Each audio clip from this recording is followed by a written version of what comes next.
મિત્રો નમસ્કાર, સ્વાગત છે તમારું અમારી વાસ્તુરંગ યુટ્યુબ ચેનલમાં। મિત્રો શ્રાવણ માસ આવી રહ્યો છે, તો શ્રાવણ માસના પહેલા સોમવારે તમારે વ્રતમાં કઈ વસ્તુ ખાવી અને કઈ વસ્તુ ન ખાવી, તેમજ મિત્રો શ્રાવણ માસના પહેલા સોમવારે આ ભૂલો ન કરવી જોઈએ। તો મિત્રો વિડીયોમાં આગળ વધતા પહેલા જો તમે ઈચ્છતા હોવ કે દેવોના દેવ મહાદેવની કૃપા તમારી ઉપર સદા બની રહે, તો વિડીયોને લાઈક કરી અને કમેન્ટમાં હર હર મહાદેવ જરૂર લખી દેજો। હે ભોલેનાથ, શ્રાવણ મહિનાનો આ વિડીયો જે કોઈ પણ લાઈક કરે એના બધા દુઃખ દર્દ સમાપ્ત કરી દેજો, તેમજ તેના રાહુ દોષ, પિતૃદોષ અને કાલસર્પદોષ પણ દૂર કરી દેજો। હર હર મહાદેવ। હે ભગવાન, અમારાથી કોઈ ભૂલ થઈ ગઈ હોય તો અમને માફ કરી દેજો।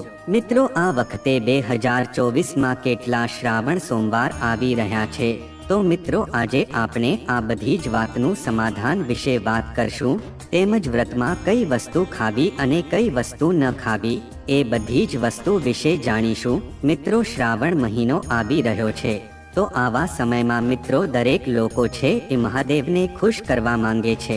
મિત્રો બધાને જ એવી ઈચ્છા હોય છે કે તે શ્રાવણ મહિનામાં ભોળાનાથને ખુશ કરીને પોતાની બધી જ મનોકામના પૂરી કરી શકે, પણ મિત્રો ઘણીવાર તમે એવી ભૂલો કરી દેશો કે જેનાથી મહાદેવ છે ક્રોધિત થઈ જાય છે। અને મિત્રો આ વસ્તુ તમે જાણો જ છો કે ભોળાનાથ જો ભોળા છે પણ તેનો ક્રોધ છે અત્યંત વિનાશકારી હોય છે। મિત્રો જો તમે પણ અથવા તો તમારા ઘરના કોઈ પણ લોકોએ વ્રત રાખેલું છે, અથવા તો જો તમે શ્રાવણ મહિનાને પૂરા વિધિ વિધાનથી પૂરો કરવા માંગો છો, તો મિત્રો તમને આજના આ વિડીયોમાં જે જાણકારી મળે એને ધ્યાનથી સમજજો। મિત્રો શ્રાવણ મહિનામાં અમુક કાર્યો એવા હોય છે કે જેને વાસ્તુશાસ્ત્રમાં વર્જિત માનવામાં આવે છે, એટલે કે મિત્રો આ પ્રકારની ભૂલો આપણે ન કરવી જોઈએ। મિત્રો જો મહાદેવની કૃપા આપણી ઉપર વરસી જાય તો તમારી ઉપર કોઈ પણ કાળ નહીં આવી શકે, કારણ કે મિત્રો કાળનો પણ કાળ છે, એ છે મહાકાલ। હર હર મહાદેવ। મિત્રો જો તમે ઈચ્છતા હોવ કે મહાદેવની કૃપા તમારી ઉપર બની રહે તો આ વિડીયોને લાઈક કરી અને કોમેન્ટમાં હર હર મહાદેવ જરૂર લખી દેજો। મિત્રો આ શ્રાવણીયો સોમવાર આવી રહ્યો છે, એમાં આપણે શું ખાવું અને શું ન ખાવું જોઈએ। મિત્રો આ શ્રાવણ મહિનાના સોમવારમાં આપણે લસણ અને ડુંગળી ખાવી જોઈએ કે નહીં, તેમજ વ્રતમાં મીઠું ખાવું જોઈએ કે નહીં, અને આ વ્રતમાં આપણે કઈ ભૂલ ન કરવી જોઈએ, તેમજ એક પતિ પત્નીને શા માટે થોડા દિવસ અલગ રહેવું જોઈએ, અને આ દિવસોમાં કયા કપડાં પહેરવા જોઈએ, અને એવી કઈ ભૂલો છે કે જે આપણે શ્રાવણ મહિનામાં ભૂલથી પણ ન કરવી જોઈએ। અને આપણા મંદિરમાં આપણે એક લોટો જળ રાખેલું છે, એનું આપણે શું કરવું, એને આપણે પીવું જોઈએ કે પછી તુલસીના ક્યારામાં નાખવું જોઈએ। તેની સાથે જ મિત્રો આ શ્રાવણ મહિનાના આ પવિત્ર દિવસોમાં કેટલા સોમવાર આવી રહ્યા છે અને આ શ્રાવણ મહિનાની સમાપ્તિ ક્યારે છે, તો મિત્રો આ બધી જ વસ્તુઓ આપણે આ વિડીયોમાં જાણીશું। મિત્રો આ શ્રાવણનો મહિનો છે એ કોઈ સામાન્ય મહિનો નથી। મિત્રો આ મહિનો છે એ સાક્ષાત પ્રેમનું પ્રતીક લઈને આવે છે કે જેના ભક્તો તેની બહુ રાહ જોઈ રહ્યા છે। મિત્રો આ શ્રાવણ મહિનો એટલો પવિત્ર હોય છે કે જે તમે ક્યારેય વિચારી પણ નથી શકતા। મિત્રો શ્રાવણ જ્યારે ગરજે છે ત્યારે ધરતી માતાનું શુભ અત્યંત મંગલકારી વિશેષ સ્નાન થતું હોય છે। મિત્રો શ્રાવણ મહિનામાં પ્રકૃતિ સ્નાન કરે છે। મિત્રો તમને જણાવી દઈએ કે શાસ્ત્રોમાં શ્રાવણ મહિનાના સોમવારનું વ્રત જો કોઈ પણ કરે છે તો તે વ્યક્તિ છે એ મહાદેવને પ્રિય બની જાય છે। મિત્રો આવા વ્યક્તિને મહાદેવ છે પોતાના ચરણોમાં લઈ લે છે। મિત્રો ધર્મશાસ્ત્ર અનુસાર શ્રાવણ મહિનામાં આજે આકાશમાંથી જળ વરસે છે એ ભગવાન શિવની જટામાંથી અને ભગવાન શ્રી હરિના ચરણોમાંથી જ આવતું હોય છે। મિત્રો શ્રાવણ મહિનામાં નાનાથી માંડીને મોટા લોકોને વરસાદમાં સ્નાન કરવું જોઈએ। આ સાક્ષાત ભગવાનનો આશીર્વાદ આપણી ઉપર વરસતો હોય છે। મિત્રો આ શ્રાવણ માસના દિવસોમાં જે લોકો વરસાદમાં સ્નાન કરે છે એ લોકોની બધી જ બીમારી છે એ જતી રહે છે। જે લોકો આ દિવસોમાં સ્નાન નથી કરતા તે લોકોને પાપી માનવામાં આવે છે, તેના ઘરમાં દોષો ઘર કરી જાય છે. આથી મિત્રો શ્રાવણ મહિનામાં હંમેશા વરસાદમાં સ્નાન કરવું જોઈએ. મિત્રો શ્રાવણ મહિનાનો પહેલો વરસાદ છે એ લડ્ડુ ગોપાલને બહુ પસંદ હોય છે. મિત્રો શ્રાવણ મહિનાના પહેલા વરસાદમાં આપણે લડ્ડુ ગોપાલને સ્નાન અવશ્ય કરાવવું જોઈએ. તેની સાથે જ તેની કૃપા આપણી ઉપર વરસે છે. મિત્રો શું તમને ખબર છે કે શ્રાવણ મહિનાના અમુક નિયમો હોય છે કે જેને તમારે જાણવા બહુ જરૂરી હોય છે. જો મિત્રો તમે આ નિયમોનું પાલન આ શ્રાવણ મહિનામાં નથી કરતા તો તમારે ભગવાન શિવના ક્રોધનો સામનો કરવો પડી શકે છે. તેમજ તમારો પૂરો પરિવાર છે એ ગરીબીમાં આવી શકે છે. મિત્રો આજનો વિડીયો છે એ બહુ મહત્વનો છે. આથી આ વિડીયોને મિત્રો આખો જોવા વિનંતી. અને મિત્રો સાચા દિલથી કોમેન્ટમાં હર હર મહાદેવ જરૂર લખી દેજો. મિત્રો શ્રાવણનો પવિત્ર મહિનો છે એ 22 જુલાઈએ ચાલુ થઈ રહ્યો છે. આથી મિત્રો પહેલું વ્રત છે એ શ્રાવણ માસના પહેલા સોમવારમાં કરવામાં આવે છે. મિત્રો પહેલા શ્રાવણીયા સોમવારનું વિશેષ મહત્વ માનવામાં આવે છે. મિત્રો આ દિવસે છે એ ઘણા લોકો વ્રત રાખે છે અને આ વ્રતમાં ઘણી વસ્તુ એવી તે ગ્રહણ કરશે કે જેનાથી આ વ્રત પૂર્ણ થશે. તો એવી જ રીતે મિત્રો આપણે પણ જાણીએ કે આપણે આ શ્રાવણીયા સોમવારમાં કઈ વસ્તુ ખાવી જોઈએ અને કઈ વસ્તુ ન ખાવી જોઈએ. જો મિત્રો તમે પણ આ શ્રાવણ મહિનાના સોમવારનું વ્રત રાખેલું છે તો તમે એકદમ સાત્વિક ભોજન જ ગ્રહણ કરજો. જો તમે ફળ ખાવાનો સંકલ્પ કર્યો છે તો મિત્રો બીજી કોઈ વસ્તુ તમે ગ્રહણ ના કરતા. તેમજ વ્રતમાં મીઠું તો તમારે ક્યારેય ન થવું જોઈએ. તેમજ વ્રતમાં બહારની કોઈ પણ વસ્તુ આપણે આવી ન જોઈએ. બહારની વસ્તુ વ્રતમાં ખાવાથી આપણા ઘરમાં દોષ આવી શકે છે અને આપણું વ્રત છે એ ખંડિત થઈ જાય છે. તેમજ મિત્રો વ્રતમાં આપણે બહારનું કોઈ પેકિંગ વાળું જ્યુસ પણ પીવું ન જોઈએ. તેમજ મિત્રો જો આ વ્રતના દિવસોમાં ઘણા ટાઈમથી રાખેલું ભોજન ક્યારેય ન ખાવું જોઈએ. મિત્રો આ ભોજનને દૂષિત ભોજન કહેવામાં આવે છે. આમાં ઝેર ભળી ગયું હોય છે. મિત્રો શ્રાવણ મહિનામાં ઘણીવાર શુક્રવારનો દિવસ આવી જાય છે. કારણ કે મિત્રો શુક્રવારના દિવસે ક્યારે તમે ખાટી વસ્તુ ન ખાતા. કારણ કે મિત્રો સંતોષી માતા છે એ આ સમયમાં જાગૃત અવસ્થામાં હોય છે. તે આપણાથી ક્રોધિત થઈ જશે. એ દિવસોમાં મિત્રો પાણીપુરી કે આંબલી કે કોઈ પણ ખાટી વસ્તુ ન થાતા. નકર સંતોષી માતા છે તમારાથી રિસાઈ જતા રહેશે. જો એકવાર સંતોષી માતા તમારાથી ક્રોધિત થયા તો તે તમારે ખાખી જિંદગી દુઃખ વેઠવું પડશે. મિત્રો શ્રાવણ મહિનાના વ્રતમાં સાદું મીઠું છે એ આપણે ક્યારે પણ ફળ ઉપર લગાવીને ખાવું ન જોઈએ. તેમજ મિત્રો શ્રાવણના મહિનામાં તમે ચા પી શકો છો પણ દૂધ પી શકતા નથી. મિત્રો જો તમે દૂધ પીવો છો તો મહાદેવ ક્રોધિત થઈ જાય છે. પરંતુ મિત્રો શ્રાવણ મહિનામાં નાના બાળકોને દૂધ પીય લેવું જોઈએ પણ ઘરના મોટા સભ્યોને ક્યારે દૂધ ન પીવું જોઈએ. જો કોઈ બીમાર હોય તો તેને દૂધ પી લેવું જોઈએ. તેમજ મિત્રો તમે વ્રતમાં દહીં ખાઈ શકો છો. તેમજ શ્રાવણ મહિનામાં મિત્રો જે તમે લોટ વાપરો છો તો તે લોટને ધ્યાન રાખીને જ વાપરવો જોઈએ. કારણ કે જો તેમાં કોઈ પણ કચરો હશે તો તમારું વ્રત છે તૂટી જશે. મિત્રો શ્રાવણ મહિનો ચાલુ થાય તો જો તમારા ઘરમાં રીંગણા પડેલા હોય તો મિત્રો રીંગણાને ઘરેથી બહાર કાઢી નાખવા જોઈએ. કારણ કે જો મિત્રો શ્રાવણ મહિનામાંના વ્રતમાં આપણે રીંગણા ખાઈએ છીએ તો ભગવાન શિવ છે અત્યંત ક્રોધિત થઈ જાય છે. આ વસ્તુને વર્જિત માનવામાં આવે છે. શ્રાવણ મહિનામાં જો આપણે ઘરમાં રીંગણા રાખીએ છીએ તો ઘરનો વિનાશ થઈ જાય છે. તેમજ મિત્રો શ્રાવણ મહિનામાં કોઈ પણ લોકોને માંસ મદિરા લસણ ડુંગળી કે એવી કોઈ વસ્તુ ખાવી ન જોઈએ. તેની સાથે જ મિત્રો જે લોકો વ્રત રાખે છે એ લોકોને મરચાનો પાવડર તેમજ ગરમ મસાલા વાળી વસ્તુ કોઈ પણ ખાવી ન જોઈએ. આનાથી મિત્રો તમારું વ્રત છે તૂટી શકે છે અને તમને મહાદેવના આશીર્વાદ નથી મળતા. તો મિત્રો શ્રાવણ મહિનામાં આપણે કઈ ભૂલ ન કરવી જોઈએ. આ બધી ભૂલો છે એ આપણને પાપના ભાગીદાર બનાવે છે. તેની સાથે જ આપણે નરકમાં જવું પડે છે. તો મિત્રો શ્રાવણ મહિનામાં આપણે જલ્દી જાગી જવું જોઈએ અને વહેલા જ સ્નાન કરીને તૈયાર થઈ જવું જોઈએ. તેમજ મિત્રો શ્રાવણ મહિનામાં આપણે કોઈ ગરીબ માણસનું અપમાન ન કરવું જોઈએ, કારણ કે મિત્રો આપણને ખબર નથી હોતી કે તે ગરીબના રૂપમાં ભગવાન શિવ પણ હોઈ શકે છે.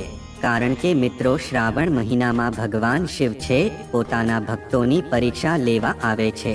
તેમજ મિત્રો શ્રાવણ મહિનામાં જે સ્ત્રી મોડા સુધી સૂવે છે એનો પતિ છે એ બરબાદ થઈ જાય છે, તેમજ તેનું જલ્દી મૃત્યુ થઈ શકે છે. આટલા માટે પોતાનો પતિ ઉઠે એ પહેલા ઉઠી જવું જોઈએ અને ભગવાન શિવની પૂજા કરી લેવી જોઈએ. આ ઉપરાંત શ્રાવણ મહિનામાં સવારે વહેલા ઉઠીને સ્નાન કરી સ્વચ્છ વસ્ત્રો પહેરો.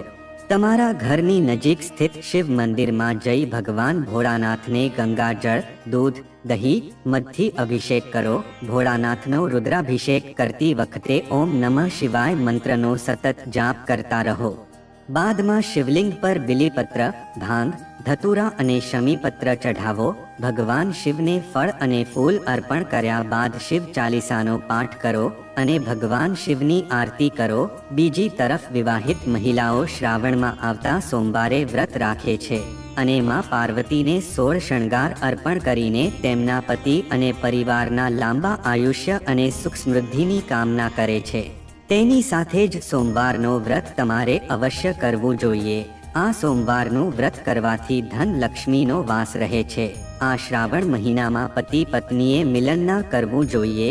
જો પતિ પત્નીમાંથી કોઈએ વ્રત રાખેલું હોય તો તે બંનેએ આ બધી વસ્તુથી અલગ રહેવું જોઈએ, કારણ કે આ સમયમાં આ વ્યક્તિ છે એ ભગવાન શિવના ચરણોમાં હોય છે.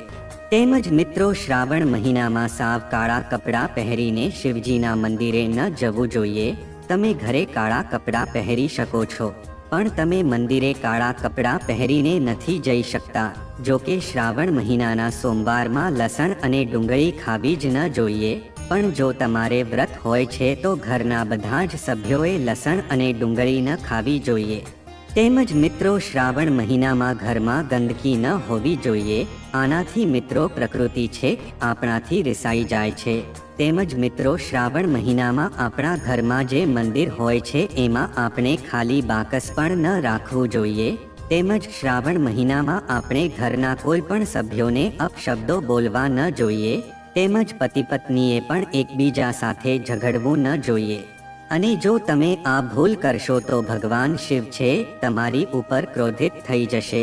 તેમજ મિત્રો શ્રાવણ મહિનામાં જે કોઈ વ્યક્તિ છે દૂધમાં હળદર નાખીને પીવે છે તો તેને ઉપર મહાકાલનો ક્રોધ છે પડી શકે છે. તેમજ મિત્રો જો શ્રાવણ મહિનો શરૂ થઈ ગયો હોય તો તે લોકોએ વાળ પણ કપાવવા ન જોઈએ, તેની સાથે જ નખ પણ કાપવા ન જોઈએ. આ બધી વસ્તુ છે એ આપણે શ્રાવણ માસ પહેલા કરી લેવી જોઈએ. તેમજ શ્રાવણ મહિનામાં શરીર ઉપર તેલ પણ લગાવવું ન જોઈએ. એની સાથે જ મિત્રો શ્રાવણ મહિનામાં માતા પિતાનું સન્માન કરવું જોઈએ, કારણ કે મિત્રોમાં માતા પાર્વતી અને પિતા ભગવાન શિવને માનવામાં આવે છે.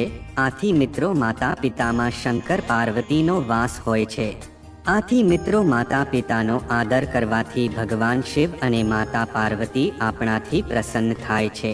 તેમજ મિત્રો શ્રાવણ મહિનામાં કોઈ પણ દેવી દેવતાની સાથે જોડાયેલી કોઈ પણ વસ્તુ છે કોઈને ભેટ આપવી ન જોઈએ, નકર ભગવાન શિવ છે આપણા ઘરમાંથી જતા રહેશે. તો મિત્રો હવે આપણે જાણીએ કે આ શ્રાવણ મહિનામાં આપણે શિવલિંગ ઉપર એવી કઈ વસ્તુ ન ચડાવવી જોઈએ કે જેનાથી આપણને પાપ ન લાગી શકે. મિત્રો શિવપુરાણ અનુસાર શિવ ભક્તોને ક્યારેય પણ ભગવાન શિવજીને તુલસી, હળદર અને સિંદૂરની સાથે આ વસ્તુ ન ચઢાવવી જોઈએ. મિત્રો પૌરાણિક કથાના અનુસાર કેતકીના ફૂલોએ બ્રહ્માજીની ભૂલમાં સાથ આપ્યો હતો કે જેનાથી રિસાઈને ભગવાન ભોળાનાથે કેતકીના ફૂલોને શ્રાપ આપ્યો હતો. આટલા માટે જ કેતકીનું ફૂલ છે એ શિવલિંગ ઉપર ન ચઢાવવું જોઈએ. તેની સાથે જ મિત્રો નારિયેળનું પાણી છે એ શિવલિંગ ઉપર ક્યારેય પણ આપણે અર્પિત ન કરવું જોઈએ. તેમજ શંખથી આપણે જળ ભગવાન ભોળાનાથને ન ચઢાવવું જોઈએ. તેમજ મિત્રો શાસ્ત્રો અનુસાર સવારે વહેલા 5 વાગ્યાથી સવારના 11 વાગ્યા સુધીમાં શિવલિંગ ઉપર જો આપણે જળ ચડાવીએ છીએ તો તેને બહુ શુભ અને મંગલકારી માનવામાં આવે છે. પણ મિત્રો ક્યારે તમારે સાંજના સમયે ક્યારે પણ જળ ચડાવવું ન જોઈએ. શાસ્ત્રો અનુસાર મિત્રો શિવલિંગ ઉપર જો આપણે કાળા મરચાં ચડાવીએ છીએ તો આનાથી રોગોનો નાશ થાય છે, તેની સાથે જ સુખ સમૃદ્ધિ આપણા ઘરમાં આવે છે। તેમજ આપણે આપણા ઘરમાં ક્યારે અંગૂઠાના આકારથી મોટી શિવલિંગ ન રાખવી જોઈએ અને તેનો આપણે જળાભિષેક અવશ્ય કરવો જોઈએ। તેમજ ભગવાન ભોળાનાથને તૂટેલા અક્ષત એટલે કે ચોખા ક્યારે પણ ન ચડાવવા જોઈએ, આનાથી તે ક્રોધિત થઈ જાય છે। તેમજ મિત્રો શ્રાવણ મહિનામાં તૂટેલા બીલીપત્ર હોય તે આપણે શિવલિંગ ઉપર ન ચડાવવા જોઈએ, પણ મિત્રો બીલીપત્ર છે એ જો 6 મહિના જૂના હોય તો તે પણ તમે શિવલિંગ ઉપર ચડાવી શકો છો, પણ મિત્રો તે બિલપત્ર છે તૂટેલા ન હોવા જોઈએ। તેમજ મિત્રો ભગવાન શિવને દૂધમાં પાણી નાખીને ક્યારે પણ અર્પણ ન કરવું જોઈએ। જો તમે આવું કરશો તો તમને ફળ પણ આ પ્રકારનું જ મળી શકશે। મિત્રો તમે ભગવાન શિવને એક ટીપું દૂધ પણ અર્પિત કરી શકો છો, પણ તે દૂધ છે તે શુદ્ધ હોવું જોઈએ। મિત્રો શાસ્ત્રો અનુસાર પિત્તળના લોટામાં શિવલિંગ ઉપર જળ ચઢાવવું એ બહુ શુભ અને મંગલકારી માનવામાં આવે છે। ધાર્મિક શાસ્ત્રોમાં કર્મકાંડમાં પિત્તળના વાસણોનું વિશેષ મહત્વ જણાવવામાં આવ્યું છે।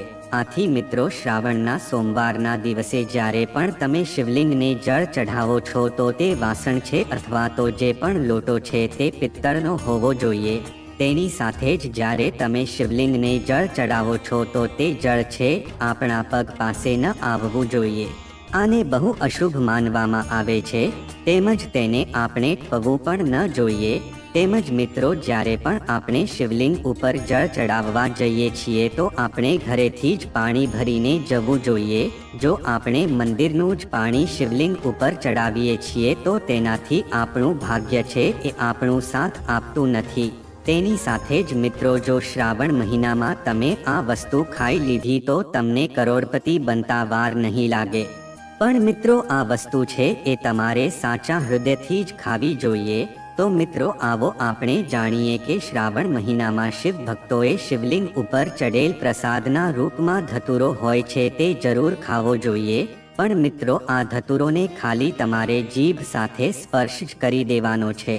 તો તમે આને વધારે ખાશો તો તમે બીમાર પણ પડી શકો છો, પણ જો તમે ખાલી જીભ સાથે સ્પર્શ કરાવી દેશો તો તમારી અંદર બહુ શક્તિ આવી જશે, તેમજ તમારી અંદર સકારાત્મક ઉર્જા આવી જશે અને તમને ધનવાન બનતા કોઈ રોકી નહીં શકે। તેમજ મિત્રો બીલીપત્રનું બીલાનું ફળ જે હોય છે તે પણ ખાવું જોઈએ।